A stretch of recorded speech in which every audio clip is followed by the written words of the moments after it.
우리는 복음이라고 하는 말을 너무 익숙하게 들어왔습니다. 그러나 오늘 반드시 물어야 합니다.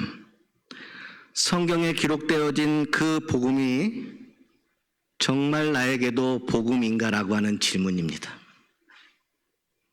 복음이라는 것은 너무 우리 익숙한 삶 속에, 신앙 속에 있지만 그 복음이 오늘 나에게도 정말 복음인가? 라고 하는 것입니다.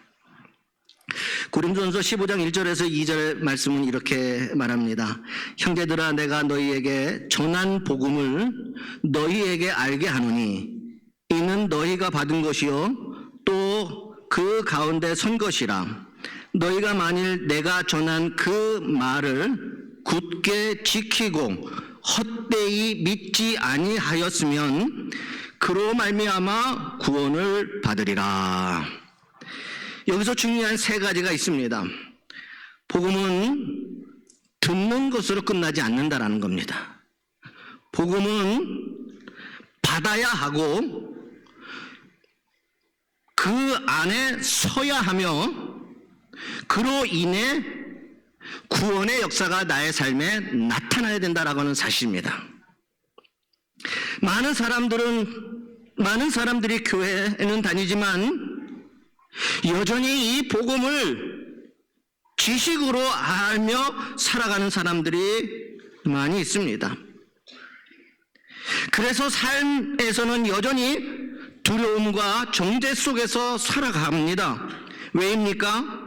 복음이 내 이야기가 되지 않았기 때문이라고 하는 것입니다. 복음은 단순한 기쁜 소식이 아닙니다.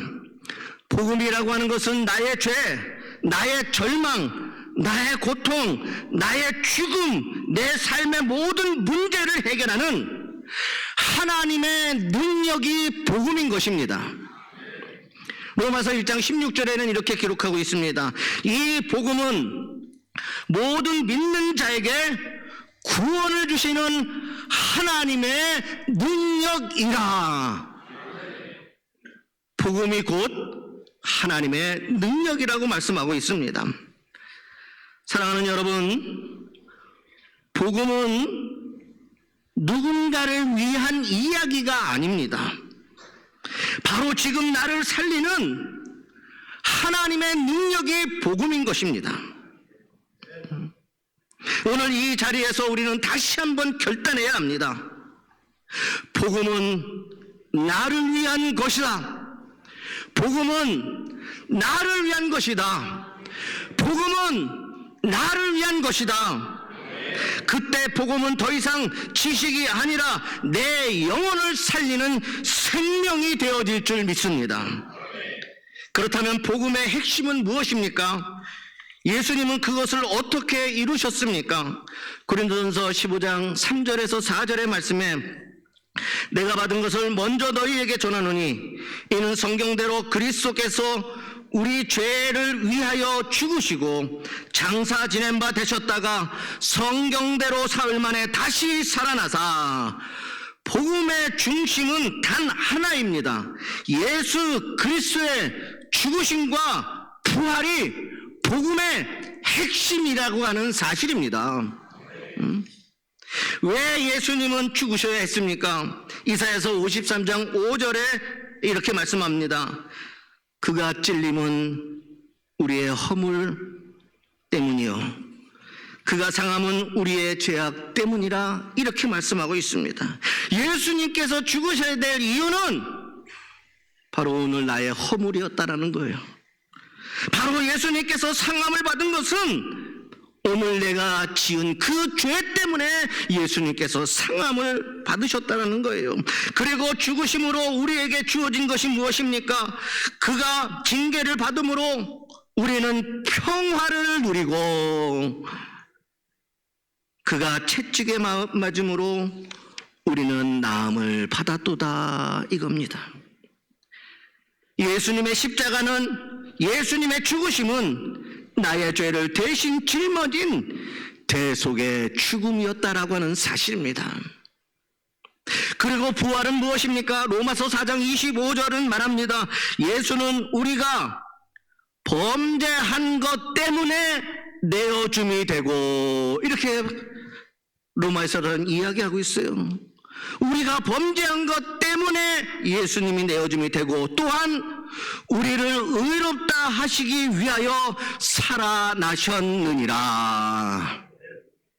부활은 단순한 기적이 아닙니다. 부활은 오늘 우리를 향한 하나님의 선언이 된 것입니다. 무슨 선언입니까? 죄의 값은 지불되었고 죽음은 끝났다라고 하는 선언인 겁니다. 십자가에서 예수님은 죄를 해결하셨고 부활로 죽음을 깨뜨리셨습니다. 우리가 할 일은 무엇인가 내 힘으로 이루려고 하는 것이 아니라 이 예수 그리스도의 죽으심과 부활을 믿음으로 받는 것입니다. 그렇다면 나는 어떻게 예수님의 십자가를 따라가야 합니까? 예수님은 우리에게 분명하게 말씀하고 있습니다. 누가복음 9장 23절, 아무든지 나를 따라오려거든 자기를 부인하고 날마다 자기 십자가를 지고 나를 것이니라. 십자가는 단지 고난만을 의미하지 않습니다. 십자가는 자기를 내려놓는 자리입니다. 자기의 뜻, 자기 자존심, 자기의 욕망을 내려놓고 하나님의 뜻에 순종하는 것이 십자가입니다. 예수님도 겟세마네에서 기도하십니다. 내 뜻대로 마옵시고 아버지의 뜻대로 하옵소서. 우리는 종종 하나님께 이렇게 말을 합니다. 하나님, 내가 원하는 대로 이루어 주시옵소서. 그러나 십자가를 따르는 삶은 이렇게 고백을 합니다. 하나님, 하나님이 원하시는 대로 나를 사용해 주시옵소서. 이것이 십자가를 지는 삶인 것입니다. 베드로를 보십시오. 예수님을 3번 부인했던 그는 완전히 무너진 사람처럼 보였습니다. 그러나 그는 자신의 실패를 붙들지 아니하고 다시 주님 앞에 섰습니다. 그리고 결국 자신의 생명까지 내어놓는 순종의 길을 걸어갔습니다. 십자가는 내가 원하는 길을 가는 것이 아니라 하나님이 원하시는 길을 선택하는 것입니다. 사람의 눈에는 내려가는 길이지만 하나님의 눈에는 가장 높아지는 길입니다. 이것이 십자가의 길입니다. 그러면 오늘날 그리스도인들은 어떻게 십자가의 죽음과 부활에 참여하며 살아야 합니까? 로마서 6장 4절입니다. 그러므로 우리가 그의 죽으심과 합하여 세례를 받음으로 그와 함께 장사되었나니 이는 아버지의 영광으로 말미암아 그리스도를 죽은 자 가운데서 살리심과 같이 우리로 또한 새 생명 가운데서 행하게 하려 함이라. 그리스도인의 삶은 한마디로 이겁니다. 날마다 죽고 날마다 살아나는 삶입니다. 옛사람을 십자가에 못 박고 새 생명 가운데 새 사람으로 살아가는 것입니다. 갈라디아서 2장 20절은 이렇게 고백을 합니다. 내가 그리스도와 함께 십자가에 못 박혔나니 그런즉 이제는 내가 사는 것이 아니요 오직 내 안에 그리스도께서 사시는 것이라. 이제 내가 육체 가운데 사는 것은 나를 사랑하사 나를 위하여 자기 자신을 버리신 하나님의 아들을 믿는 믿음 안에서 사는 것이라. 사랑하는 여러분, 누군가를 원망하고 미움이 내 마음에 올라올 때 죽으십시오. 사라지는 것이 아니라 죽어야 되는 겁니다. 그 자체가 내 안에서 죽어야 되는 겁니다. 인생의 교만함이 올라올 때 죽으십시오. 세상의 욕심과 욕망이 올라올 때 죽으십시오. 죄의 길로 가고 싶은 마음, 유혹에 빠져 살고 싶은 마음, 내 마음대로 내 뜻대로